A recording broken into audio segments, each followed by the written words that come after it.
quit reharmonizing other people's songs and try composing your own. Now, fellas, that may sound like a controversial statement, but I want to clarify it and then end with a little call to action in a shorter video. Fellas, I'm not saying quit reharmonizing all songs and never do one ever again.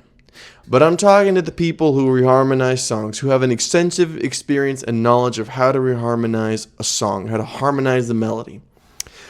But for some reason, they're just never quite content with the reharmonizations.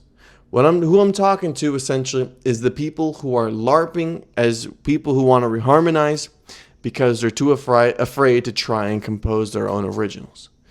Fellas, if you've got a skill set like reharmonization, you've got options. You don't always have to reharmonize Misty. You can try your own hand at composing a song yourself. If you take Misty and you turn it into a song that sounds nothing like Misty, the only thing that's the same is like a little bit of the melody and the title, change the rest of the melody. You're a jazz musician. A jazz musician has the ability to improvise. If you can improvise, you can slow down your improvise and compose, because that's all composing is as far as the melody is concerned. It's just improvising over the same chords that you set out when you do a reharmonization and just seeing what you really like and writing it down in Sibelius or Finale or whatever you use. So really, there's no reason once you reach a certain level of the ability to reharmonize, not that you never reharmonize again, but there's no reason that you shouldn't at least try to compose an original now that you have this skill set. Yeah, you can say the argument like, yeah, but bro, I don't know form, I don't know, motif development. Yeah, and to that I would say, who cares? Try it anyway. You're never going to know what comes out if you never try. Or you could say, but bro, you got to be born to be a composer. Like, you got a gift, bro. And like, nope. Nope.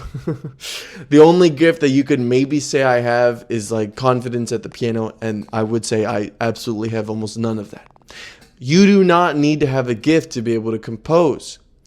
It's so unfortunate that composition in jazz, especially on jazz YouTube, is such a niche skill that nobody ever talks about. People always talk about like brand new voicings, and not that those are not important, they're great or anything, but like, bro, they're like a million videos about just piano voicings and harmonization techniques, and like half of that is like half of how many videos there are of that. Take half of that, and that's how many videos there are of jazz composition out there, fully detailing composing methods and things of that nature. So fellas, there's no reason not to give it a try. I encourage you, next time you want to reharmonize a song, don't.